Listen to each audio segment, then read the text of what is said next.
Assalamualaikum warahmatullahi wabarakatuh. Selamat pagi, selamat siang, dan selamat malam. Saya haturkan kepada seluruh penonton dari presentasi kita kali ini.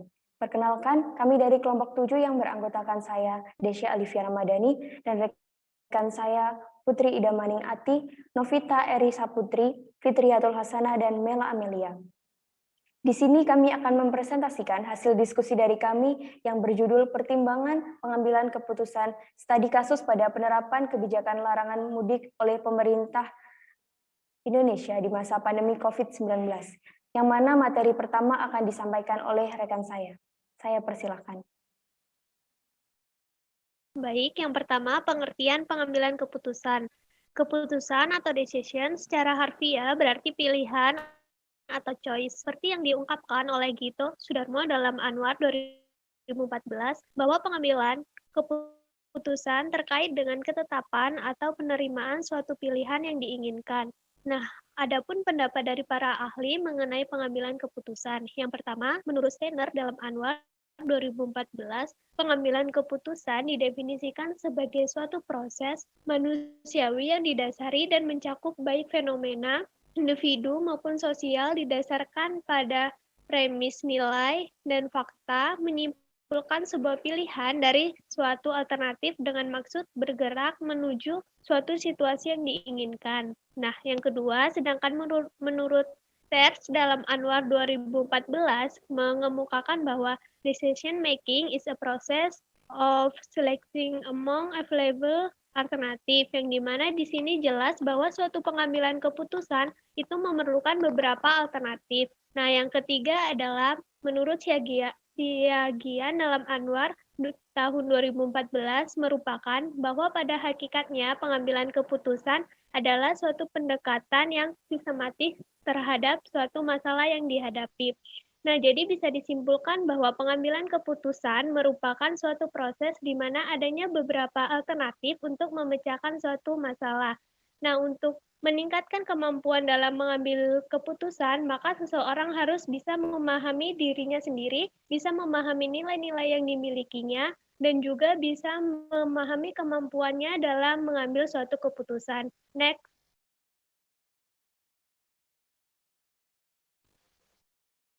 Nah, selanjutnya adanya faktor-faktor yang mempengaruhi pengambilan keputusan. Di sini menurut John Millen pada tahun 2009 dalam Anggraini 2016 menjelaskan ada tiga faktor-faktor yang dapat mempengaruhi pengambilan keputusan. Yang pertama, adanya gender atau pria dan wanita, di mana di sini pria umumnya bersifat lebih tegas dalam mengambil suatu keputusan, berani untuk mengambil suatu keputusan dan berani mengambil sebuah resiko dalam sebuah keputusan.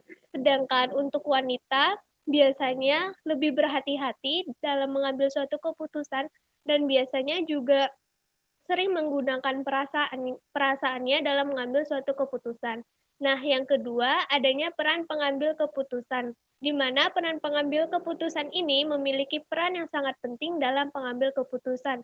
Nah, selain itu, contohnya seperti mengumpulkan informasi untuk mengambil suatu keputusan, di mana informasi di sini dalam mengambil suatu keputusan itu memiliki peran yang sangat penting untuk bisa mengambil suatu keputusan yang lebih baik dari alternatif-alternatif yang sudah disediakan. Yang ketiga, adanya keterbatasan kemampuan. Nah, di sini keterbatasan kemampuan ini bisa dibilang adanya keterbatasan seperti mengumpulkan informasi. Nah, yang di sini jika adanya batasan-batasan untuk mengumpulkan informasi, keterbatasan waktu, keterbatasan biaya dalam pengambilan keputusan, itu juga akan mempengaruhi untuk pengambilan keputusan yang lebih baik daripada alternatif-alternatif yang sudah disediakan. Ketiga faktor ini sangat mempengaruhi pengambilan keputusan baik dari gender, yaitu pria wanita, peran pengambilan keputusan, maupun keterbatasan dari kemampuan. Next. Baik, selanjutnya akan dijelaskan oleh rekan saya. Berikutnya yaitu definisi pertimbangan dalam pengambilan keputusan. Goodwin dan Wick tahun 2004 mengatakan bahwa dalam situasi tertentu, pengambil keputusan akan mengalami kesulitan dalam menentukan keputusan apa yang akan diambil, sehingga diperlukan beberapa alternatif yang harus dikembangkan untuk membantu menentukan keputusan apa yang akan diambil dengan berbagai pertimbangan. Nah, salah satu pertimbangan yang harus diperhatikan yakni adanya faktor risiko, karena keputusan yang diambil harus memiliki tingkat risiko yang paling rendah daripada keputusan lain yang lebih berisiko.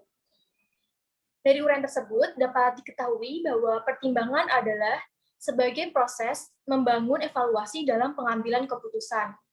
Pertimbangan ini juga berisi informasi-informasi baru yang membentuk sebuah opini dan menentukan pengambilan keputusan.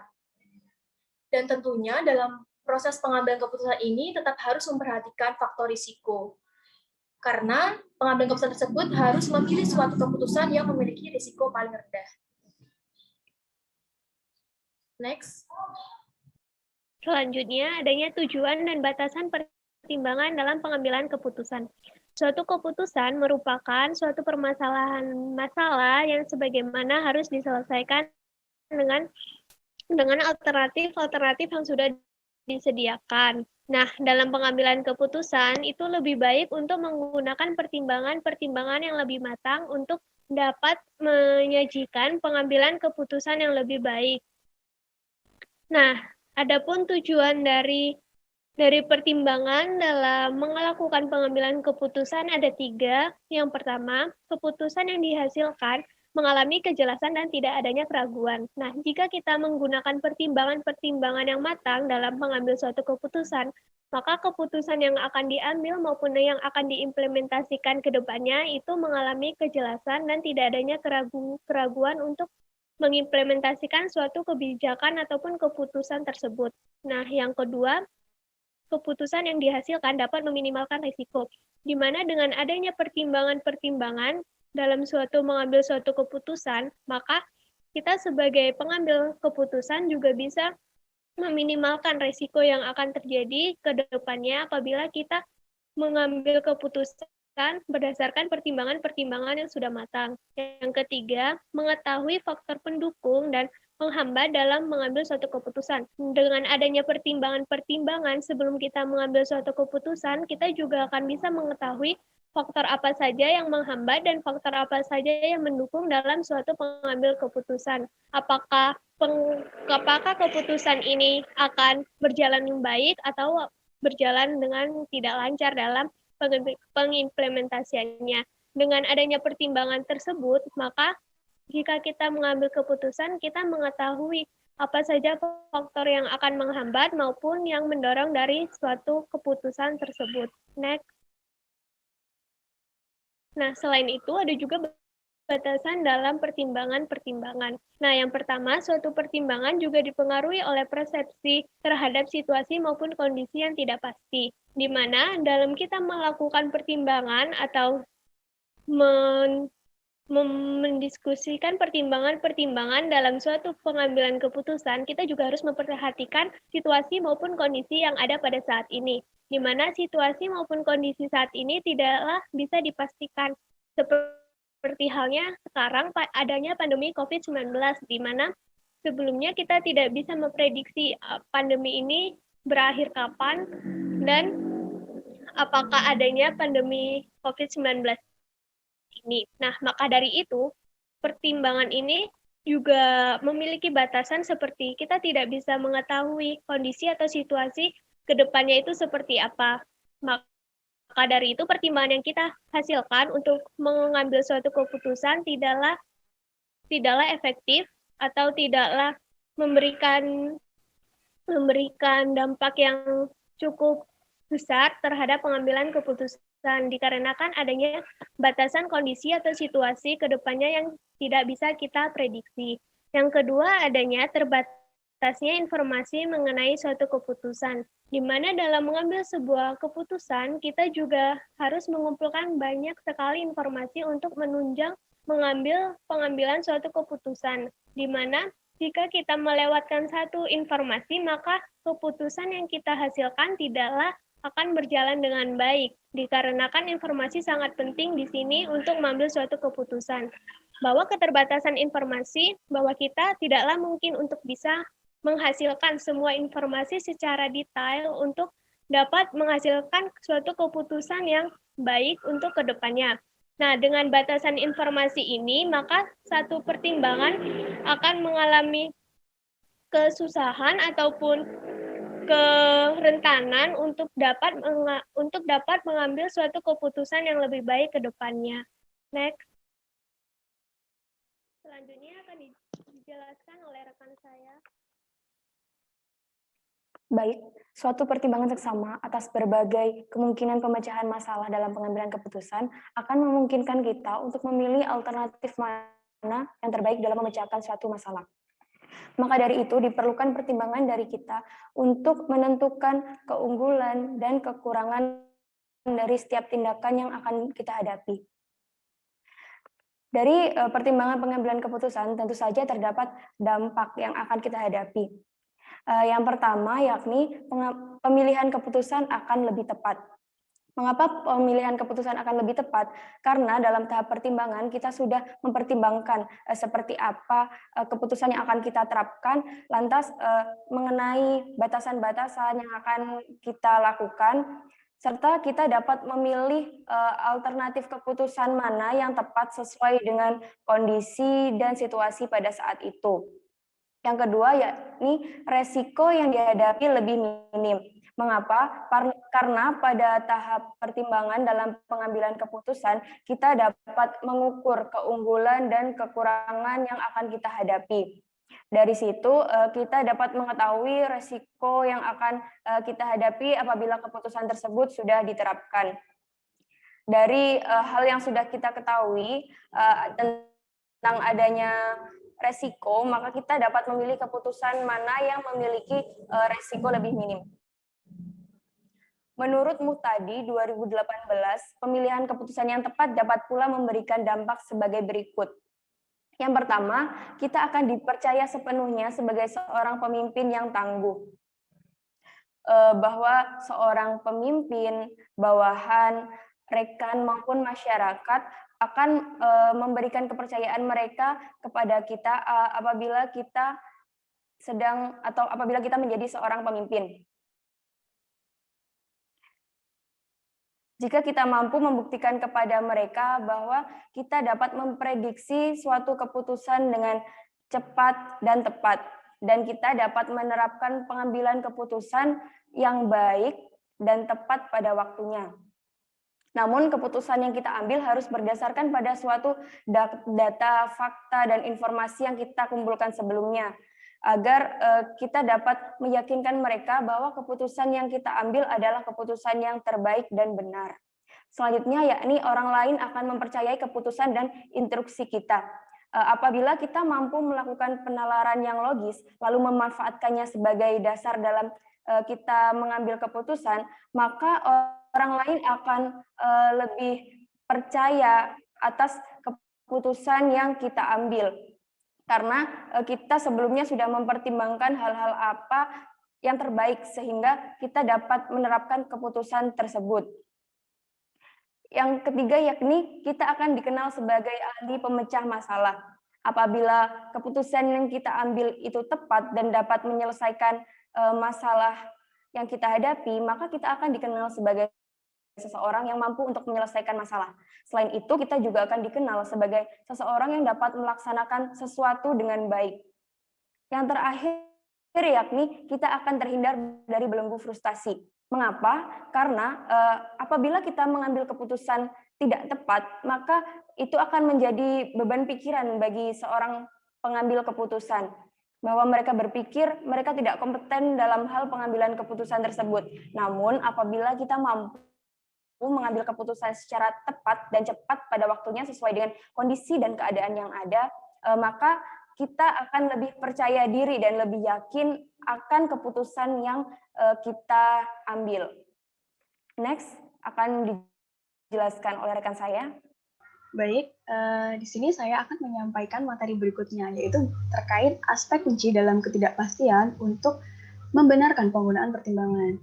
Jadi dalam sebuah pengambilan keputusan terdapat beberapa aspek penting yang harus diperhatikan dalam melakukan pertimbangan dalam kondisi pada saat pengambilan keputusan, khususnya dalam kondisi yang tidak pasti.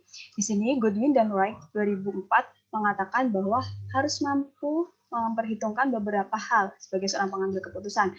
Hal-hal tersebut diantaranya yaitu yang pertama, memperhitungkan tingkat resiko.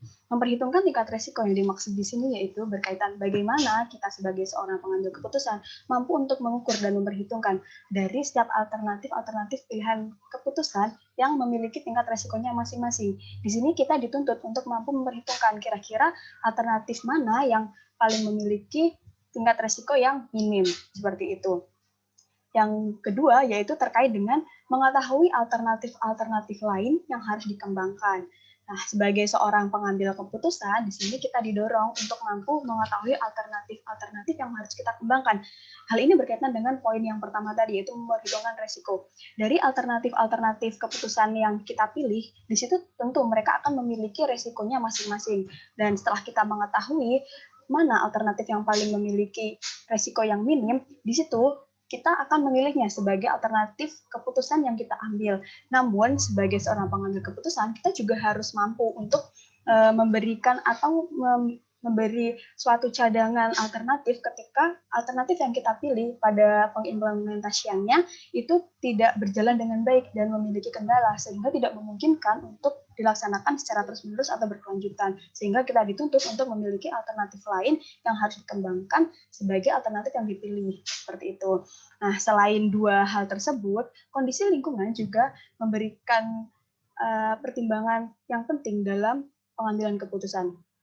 Kondisi lingkungan di sini sangat berperan penting, seperti halnya pada kondisi ketidakpastian. Hal ini tentu mendorong seseorang untuk harus mengambil keputusan dengan berbagai ketidakpastian dan dorongan-dorongan yang mempersulit mereka tentunya. Namun mereka harus tetap dapat mengambil keputusan yang paling tepat dan dari alternatif yang ada, seperti itu. Lalu, dalam pengambilan keputusan, seorang tentu tidak ingin mendapatkan kerugian dalam pengambilan keputusan tersebut. Kerugian yang dimaksud di sini yaitu resiko atas kegagalan yang tinggi. Nah, tapi pada kondisi yang tidak pasti, hal ini akan sulit untuk terjadi. Sehingga sebagai seorang pengambil keputusan, di sini kita akan mengarah pada memperhitungkan prospek kemungkinan yang memiliki dari alternatif tersebut yang paling memiliki risiko yang terendah. Nah, teori prospek ini seperti yang disampaikan oleh Konski dan Ehlen dalam Rezeki 2018, di mana teori prospek adalah teori yang mendukung seseorang untuk cenderung menghindari resiko dan lebih memperhatikan keuntungan. Nah, keuntungan di sini yaitu lebih memperhitungkan pada keberhasilan atau kemungkinan keberhasilan dari alternatif keputusan yang ditentukan. Di sini teori prospek telah dikembangkan menjadi rank dependent dan kumulatif prospek. Nah, yang di sini dikembangkan oleh Hugin dan kawan-kawan. Model ini menyediakan tidak hanya evaluasi pada keuntungan dan kerugian, tetapi kita juga diberikan beberapa fenomena untuk menanggapi risiko dari ketidakpastian itu sendiri, yaitu terdapat 5 fenomena. Yang pertama yaitu framing effect, di mana framing effect adalah cara bagaimana seorang pengambil keputusan untuk memandang dan menampilkan bagaimana dia memahami sebuah permasalahan sehingga dia mampu memetakan seberapa jauh dan alternatif mana yang harus ditetapkan untuk memecahkan masalah tersebut. Kemudian yang kedua yaitu non-linear preference. Non-linear preference yaitu preferensi atas utilitas suatu prospek tanpa tidak linear atau tidak sejalan. Nah, yang ketiga yaitu source dependence. Source dependence di sini yaitu kesediaan seorang untuk berspekulasi atas keputusan yang akan mereka tetapkan dengan berdasar pada sumber daya yang ada.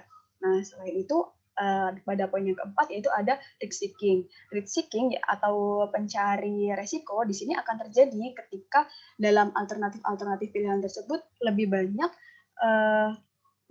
menampilkan pada resiko-resiko yang akan terjadi ketika sebuah alternatif diterapkan. Nah, di sini akan terjadi risk seeking ketika dari alternatif tersebut secara substansial memberikan resiko yang resiko yang besar, sehingga di sini seorang pengambil keputusan akan mencari resiko yang paling kecil. Kemudian di poin yang kelima yaitu ada loss aversion. Loss aversion di sini yaitu cenderung untuk menghindari kerugian. Nah, di sini tentu yang paling diinginkan oleh seluruh seorang pengambil keputusan. Namun hal ini tidak mungkin untuk terjadi. Pasti dari setiap alternatif keputusan yang dipilih akan memiliki resikonya masing-masing. Sehingga dalam 5 fenomena ini yang paling memiliki pengaruh dari seluruh fenomena tersebut yaitu framing effect, di mana framing effect ini akan mempengaruhi bagaimana cara pikir seorang pengambil keputusan untuk memetakan dari permasalahan yang dihadapi. Kemudian materi berikutnya akan disampaikan oleh rekan saya. Selanjutnya saya akan menjelaskan mengenai pertimbangan risiko dan ketidakpastian dalam pengambilan keputusan. Salah satu hal yang harus diperhatikan dalam pengambilan keputusan adalah mempertimbangkan risiko sebagai hasil dari tindakan yang dilakukan. Dalam pengambilan keputusan harus memperhatikan untuk memilih keputusan yang memiliki tingkat risiko paling rendah dan memiliki kebermanfaatan dalam jangka yang panjang. Dan yang harus dilakukan adalah mengurangi risiko yang ditimbulkan dalam pengambilan keputusan. Yang perlu dilakukan yakni dengan cara melakukan berbagai pertimbangan-pertimbangan seperti dengan menentukan faktor tingkat risiko, selain itu juga dengan mencari informasi-informasi baru untuk membentuk suatu alternatif yang dapat digunakan dalam proses pengambilan keputusan. Yang mana alternatif tersebut yang akan diambil harus memiliki tingkat risiko terendah berdasarkan informasi-informasi yang sebelumnya telah dikumpulkan. Next. Selanjutnya adalah kondisi dalam pertimbangan pengambilan keputusan. Kondisi dalam pertimbangan pengambilan keputusan itu ada 3. Yang pertama adalah kondisi pasti. Dalam kondisi ini pengambil keputusan itu secara pasti mengetahui apa yang akan terjadi di masa yang akan datang. Dalam kondisi ini berlangsung beberapa hal. Yang pertama itu alternatif yang dipilih hanya memiliki satu konsekuensi saja, yaitu jawaban atau hasil. Hal ini berarti dari setiap alternatif tindakan itu dapat ditentukan dengan pasti. Yang kedua itu, keputusan yang diambil didukung oleh data dan informasi yang lengkap. Sehingga pada masa yang akan datang itu dapat ditentukan hasil apa yang dapat terjadi dari pengambilan keputusan tersebut. Yang ketiga itu, pengambilan keputusan dalam kondisi ini dapat ditemui dalam model yang bersifat deterministik. Dan yang terakhir itu, teknik penyelesaian dan pemecahan masalah itu biasanya menggunakan teknik pemrograman linear dan juga analisis jaringan serta teori antrian. Selanjutnya itu adalah kondisi tidak pasti. Pengambil keputusan tidak mengetahui semua alternatif, resiko yang terkait dengan setiap alternatif, atau kemungkinan konsekuensi dalam setiap alternatif. Dalam kondisi ini terjadi beberapa hal. Yang pertama itu tidak diketahui sama sekali jumlah dan kemungkinan munculnya kondisi tersebut karena yang diketahui itu hanyalah kemungkinan hasil suatu tindakan. Yang kedua itu pengambil keputusan tidak dapat menentukan probabilitas terjadinya berbagai kondisi atau hasil yang keluar.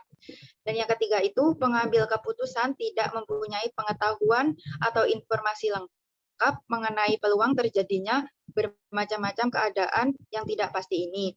Dan hal yang diputuskan itu biasanya pada kondisi ini itu belum pernah terjadi. Sehingga pada tingkat ketidakpastian ini dapat dikurangi dengan mencari informasi yang lebih banyak melalui riset dan juga penelitian menggunakan probabilitas yang subjektif. Dan yang terakhir adalah kondisi beresiko. Dalam kondisi ini terjadi apabila alternatif keputusan yang harus dipilih itu timbul dari pertentangan dari 2 atau lebih pengambil keputusan. Lebih mudahnya itu ketika seorang manajer tidak mengetahui informasi yang lengkap dalam mengambil suatu keputusan, maka timbullah sebuah resiko. Manajer yang bersangkutan mungkin memiliki permasalahan yang terjadi dan juga memiliki alternatifnya. Namun, manajer tersebut tidak dapat memastikan apakah alternatif-alternatif yang diberikan tersebut dapat menyelesaikan permasalahan yang sesuai dengan yang diharapkan. Dalam situasi resiko ini, manajer harus menentukan probabilitas apa yang terkait dengan setiap alternatif atas dasar informasi yang tersedia dan juga berdasarkan pengalamannya. Demikian teori yang kami ambil dan kami gunakan dalam studi kasus yang kami angkat. Untuk teman-teman semuanya dapat menyaksikan video selanjutnya terkait dengan studi kasus yang kami angkat.